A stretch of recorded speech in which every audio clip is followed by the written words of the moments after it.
Fala, rapaziada, sou o Rafa CQLK, vocês conhecem a gente lá já. Salve, rapaz! Da MGWC, nosso canal de FIFA lá. Se você não segue lá também, vai lá ver a gente passar raiva lá no FIFA lá. Mas esse canal aqui, criamos eu e o Lineker e o Julião, tá aqui, Julião, né? Um salve pra ele, Júlio. Salve aí, Júlio, porque eu fiquei puto contigo no último jogo, Júlio, só pra avisar. Rapaziada, esse é o canal do torcedor vascaíno. Puro suco do torcedor vascaíno. Puro suco do entretenimento, Puro raiva, ódio, decepção. Porém, se você gosta desse tipo de conteúdo aí, dá aquela moral pro canal aí, segue a gente, compartilha, comenta também sobre as coisas que a gente vai estar falando aqui no vídeo pra vocês, né? E seja você de qual torcida for, se for pra e se for urubuzada também, segue aí, galera, pra vocês verem os conteúdos da gente aí, os cortes, vocês vão gostar de ver, vocês vão se divertir de ver a gente aí puto quando o Vascão perder, e a gente vai reagir a jogos importantes do Flamengo também. Não é só os rivais, né? Então aquela secadinha. Sempre é bom dar secadinha do bem, né? Aquela secadinha do bem. E falando nisso, galera, vocês já estão vendo aí, né? A gente já está meio que preparado para São Paulo e Vasco, mas antes disso a gente vai ter o Brasa. O Brasa, Equador e Brasil, tá? Vai ser 8 horas. Estreia do Carlito. Estreia do Carlito, a gente vai estar reagindo, né? Quinta-feira. Vai estar um cenário aqui, a gente está montando o cenário aqui, como vocês podem ver, está saindo da live do MGW gravando esse vídeo aqui. Lembrando, galera, que nós não temos nenhum intuito jornalístico aqui, são apenas torcedores comentando sobre as notícias do dia, o que rolou, fontes do Vasco, e as fontes são claras aqui para vocês. Não é a gente que está falando com ninguém do Vasco ou outra pessoa. A gente vai reagir às principais notícias aqui com vocês e querer saber também, né? A opinião de vocês. Deixa nos comentários tudo aquilo que vocês acham sobre o que a gente vai estar falando e outras coisas também, tá? Vamos lá, galera! Vamos começar falando dele, rapaziada, que chegou para salvar o Vasco da Gama e conseguiu na época. A gente tem que ser grato também. Dimitri Payet terá seu... Volta ali um pouquinho para cima, Rafael. Terá o seu contrato... O Vasco está tentando fazer a rescisão antecipada do contrato, né? Como diz na informação, o CEO do Vasco, Carlos Amoedo, informa que a rescisão antecipada de Payet antes do fim do contrato em julho está sendo finalizada pelo clube. Desce um pouquinho para a gente ler o resto da matéria aqui. O Vasco busca antecipar a rescisão de contrato de Payet. O Vasco busca antecipar a rescisão de contrato de Dimitri Payet, que tem vínculo até o fim de julho. A informação foi divulgada pelo CEO Carlos Amoedo em entrevista no sequência dos confrontos das oitavas de final da Copa do Brasil nessa segunda-feira na sede da CBF. Payet encerra no dia 31 de julho. O contrato dele, né? Se encerra no dia 31 de julho. Estamos em contato com o jogador para um término antecipado de comum acordo. É amigável, né? Aquele término de relacionamento amigável, né?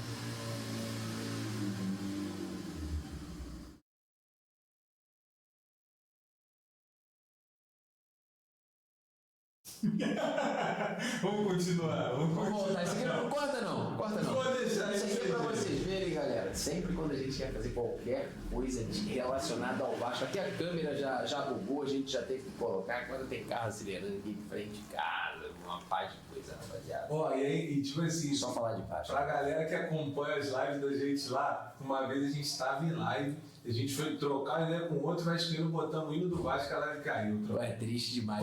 Parece coisa forçada, mas tem algum espírito de São Januário. Um pé de porco enterrado debaixo de São Januário, velho. Mas tipo assim, galera, falando do Payet, eu acho também que o Payet, no meu sentimento, como o Payet foi, esperava mais do Payet. Acho que não só pro Vasco, mas como atleta também, um pouco mais de entrega, mas infelizmente, galera, o Payet também deixou o extracampo, a gente sabe os problemas que ele teve, eu vou ficar citando aqui, né? Obviamente, o que aconteceu, o envolvimento com torcedor, esse tipo de coisa, que não vem ao caso. Mas eu acho que ele ajudou quando podia ajudar. Eu acho que se fosse comparar o Payet a uma profissão, o Payet seria um bombeiro, né? Quando tinha incêndio no Vasco, que é quando a gente estava brigando para não ser rebaixado, né, pela Série B no ano retrasado, o Payet chegou, né, com status de craque, e ele junto com o Verratti, o resto da galera também que subiu de produção, tirou a gente do último lugar e conseguiu manter o Vascão na Série A.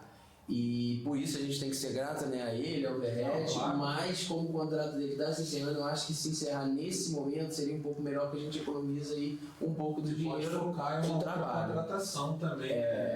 Sobre essa contratação para o lugar do Payet, assim, é claro que tudo nesse momento agora, né, que a janela de transferências nem abriu ainda, o Vasco tem especulações aí com 2 jogadores, né, que o Diniz gosta, que são eles o Brian Rodrigues, né, que o Vasco já vem sondando em algumas janelas, mas não basta de especulação, e agora vem o nome do Elinho, que para mim seria uma baita contratação para esse time. Gosto muito do futebol do Elinho. Elinho que jogou no Bragantino também, né?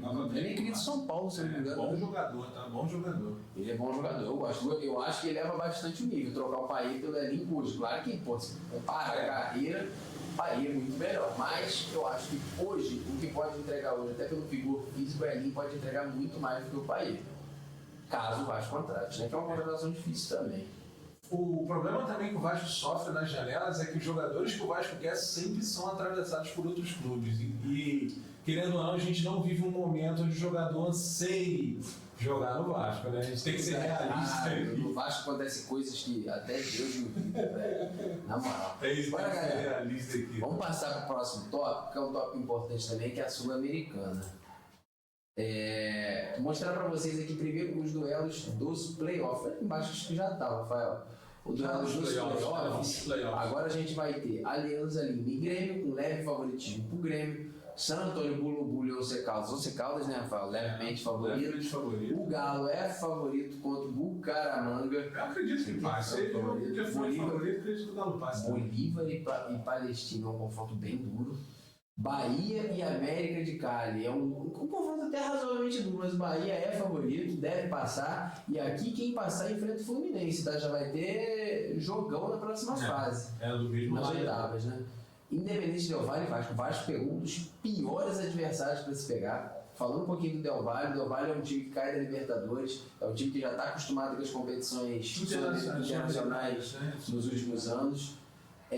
Tem quase 3 mil metros de altitude, o Vasco vai ter que enfrentar a altitude, então o Vasco, se voltar com até uma derrota de 1 gol de diferença, a gente se mantém bem vivo ainda para decidir em São Januário, visto que o Vasco vai decidir o jogo em São Januário. Universidade de Chile, Guarani, Universidade de Chile é favorito, Central Córdoba e Cerro Largo Laele, o Central Córdoba é favorito. Lembrando que quem passar de Vasco, Independente Del Valle, entra como favorito nas oitavas. A gente vai. Bota lá de novo o nome do time, tá lá pra cima, Rafael. Pô, desculpa se a gente errar a pronúncia aqui, mas é o Musuki Runa. Acredito que seja assim que fala Musuki Runa, né? Musuki Runa. Não conheço esse qual time, seja o time. Acredito que eu acho que seja favorito contra esse time. Agora vamos lá pro chaveamento, pra galera ver como é que tá. Vamos ver. Galera, lembra, não sai do vídeo não, que depois disso aqui tem uma, teoricamente, vamos dizer assim, uma ótima notícia para nós torcedores vascaínos.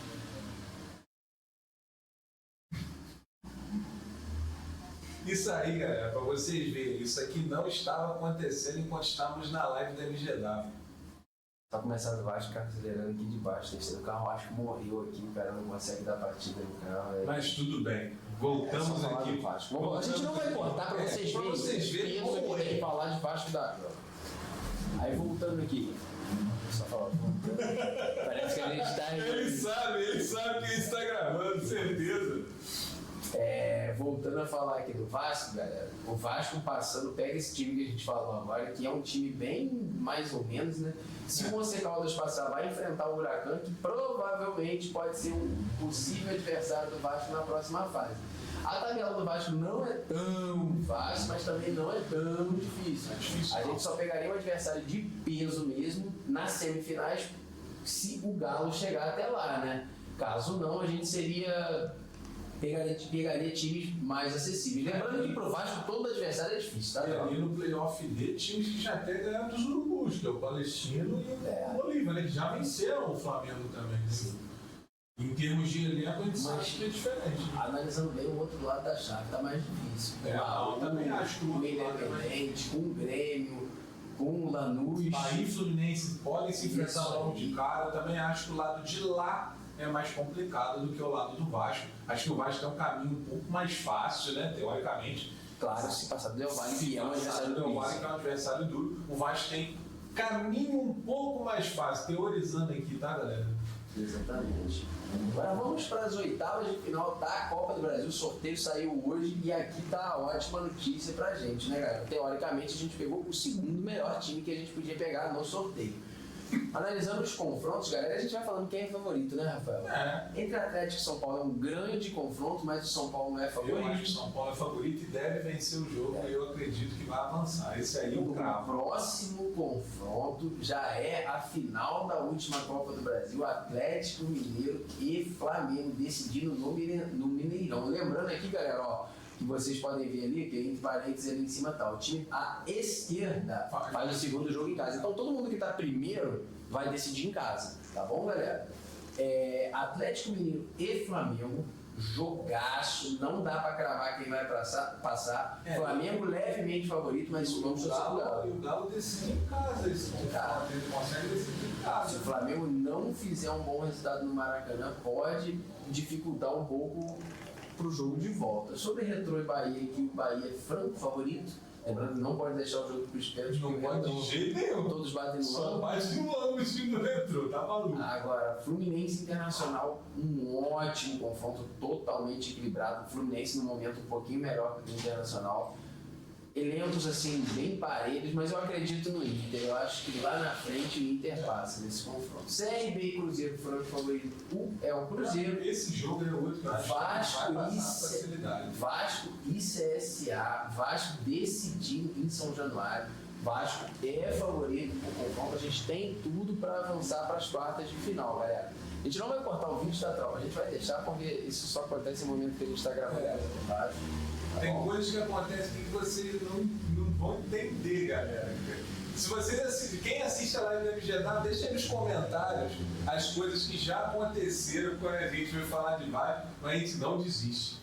E a gente tá aí.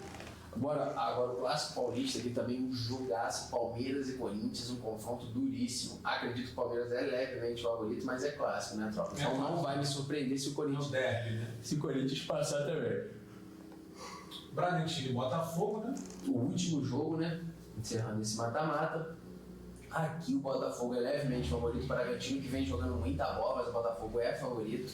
Só que decide em São Paulo. E né? se você pegar o último jogo do Bragantino e foi contra o Vasco finalizou mais, o Vasco teve mais posse de bola, e mesmo assim perdeu o jogo. Né? Não conseguiu ganhar. Não conseguiu ganhar. E falando de Vasco e CSA, minha sincera opinião, galera, tô feliz? Tô. Com o adversário? Tô feliz com o adversário, óbvio. Essa é a boa notícia. Porém, o momento é pra estar feliz?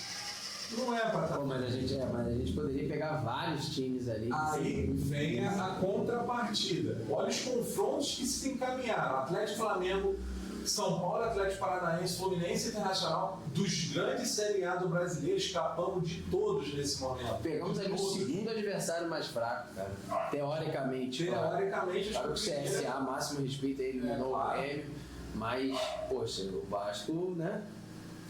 Tem que fazer o dever de casa e passar. Vai decidir em casa o jogo, pode construir um placar tranquilo na casa do CSA. Pô, eu sou iludido, olha as coisas que eu tô falando, cara. Pô, se o Vasco fosse avançar essas quartas de final, seria top, mano. Não, se o Vasco avança, também dá confiança pro elenco. Isso aí dá confiança pro elenco. O Vasco precisa vencer. Outro problema que o Vasco tem, a gente vai discutir em outros vídeos. O Vasco não pode sair perdendo nenhum dos seus jogos. Não. O Vasco não pode tomar knockdown, né? Toma knockdown. É problemático. Sempre na ponta do queixo. Contra o Bragantino, demorou para se ajustar em campo, conseguiu se ajustar, melhorou um pouquinho e mesmo assim não conseguiu fazer o gol. Óbvio que teve alguns problemas ali, né? A gente pode falar disso mais pra frente depois, né? Mas acredito eu que Vasco e CSA vai ser um jogo tranquilo, entre aspas, pro Vasco, até pelo nível do adversário que a gente está pegando, escapando dos grandes brasileiros aí. Sim. Agora, galera, a gente vai dar uma passadinha aqui na tabela do Campeonato Brasileiro e só pedindo desculpa pra vocês, tá, galera, por esses barulhos aí, porque realmente não costuma acontecer. É o nosso primeiro vídeo que a gente tá gravando no canal e o assunto é Vasco da Gama, então tudo de errado acontece, então vocês já sabem, né, mais ou menos como que é. A próxima rodada do Campeonato Brasileiro só vai acontecer depois da parada da data FIFA. Inclusive, nós vamos estar cobrindo os dois jogos do Brasil, né? Que primeiro vai visitar o Equador e depois recebe o Paraguai. se eu não me engano. Acho que é isso mesmo. É isso aí, isso aí. E a gente vai estar cobrindo esses 2 jogos da seleção com vocês. Bastante expectativa, né? Pela estreia do Carlo Ancelotti. E depois disso, no dia 12, né, na quinta-feira, todos os jogos, eu acho que todos os jogos são na quinta-feira. Todos os jogos na temos quinta. Bragantino e Bahia, Vitória e Cruzeiro, Fortaleza e Santos. Esse jogo interessa muito ao Vasco. Vitória e Cruzeiro também. Vitória não pode ganhar. Grêmio e Corinthians, esse já nem tanto. São Paulo e Vasco. É jogo de 6 pontos. O Vasco não pode perder, tem que no mínimo empatar, mas o ideal seria recuperar os pontos que perdeu contra o Bragantino. Atlético Mineiro e Internacional, e acabou, né? Tem mais, não, a gente Sport, tem Fluminense e Ceará. Só que esse aqui é depois já da volta dos jogos, tá, galera? Pode ver que só tem aqui o mando de campo marcado, porque esse aqui já é depois do Super Mundial. E a gente vai falar um pouquinho de encerrar o vídeo sobre isso também. Brasileiro sobre brasileiro é isso. O Vasco ali, a última rodada, ajudou muito o Vasco. O Vasco fez 10 pontos, conseguiu ali. Fez 10 pontos, não, né? Continuou com 10 pontos. Né? E não entrou na zona de rebaixamento porque os outros resultados ajudaram muito. Galera, aqui a gente precisa ligar um alerta. Para você que é torcedor vascaíno, eu acho que aqui o momento é de preocupação, sim. A gente tem que entender que se foram 11 jogos de 33 pontos disputados, nós só fizemos 10. 10 é muito pouco em 11 jogos. É muito pouco mesmo. E aqui nós vamos continuar torcendo para resultados que não interessam ao Vasco e resultados que interessam ao Vasco, porque precisa que os de cima ganhem e assim eles descolam do Vasco, né? O que é ruim para a gente chegar ao meio de tabela ali, ao 9º, 8º lugar, e bom para o Vasco, porque esses times que estão à frente do Vasco vão estar vencendo adversários diretos. O Atlético vencendo o Inter é bom para o Vasco. Fortaleza e Santos, placar ideal, empate. Entendeu? Empate, porque o Santos, se ganhar, também vai a 11. Em caso de perda do jogo contra o São Paulo, o Vasco cai mais uma posição. Então a gente está numa situação que não dá nem para torcer para quem está à frente da gente tropeçar. A gente tem que torcer para nada, a gente tem que ver o Vasco. Nem dá para fazer isso. O que o Vasco tem que fazer é, no mínimo, empatar o jogo, porque qualquer resultado de Fortaleza e Santos, se o Vasco perder, um dos dois passa o Vasco. O bom é que os dois não tem como possibilidade de passar junto o Vasco da Gama. Então o Vasco só vai ser ultrapassado por um deles. Ou o outro. E aí o outro que pode ultrapassar o Vasco em caso de vitória é o Vitória. O que eu acredito que não ganhe do Cruzeiro mesmo jogando em casa. São os resultados assim. No momento, segundo lugar. Exatamente. Porque eu acho que o Palmeiras. Eu acho que o Vitória não ganha do Cruzeiro, resultado favorável que também vai ajudar o Vasco. Então, a situação aqui, a gente tem que entender que a situação é delicadíssima para o Vasco nesse momento. Dito isso, tropa, fiquem com Deus. A gente fica... Só um minuto, passou mais uma... Bom, galera, estamos aqui de volta aqui nessa tela aqui para deixar o convite para vocês aí, que é de acompanhar o Brasil com a gente aí no dia 5, né? 8 horas, quinta-feira, a gente vai estar reagindo ao jogo da seleção aqui com vocês, né? A gente até já falou com a galera que pediu para a gente estar reagindo a esses jogos além dos jogos do Vasco, né? Vamos estar acompanhando todos os jogos do Vasco, todos que possível, né? Se houver alguma coisa a gente vai comunicar. E esperamos vocês também para a saideira do Vasco no dia 12, 9h30 da noite, contra o São Paulo. Tamo junto, tropa. Fiquem com Deus, deixa o like, segue a gente, comenta no vídeo, porque o YouTube entende que o vídeo é relevante, tá bom? Ele ajuda a entregar para mais pessoas. Tamo junto, tropa. Fiquem com Deus. Valeu. Dá tchau pra ele, Julião. Tchau, Julião. Tchau, tropa. Valeu, rapaz. Valeu, rapaziada. Tamo junto.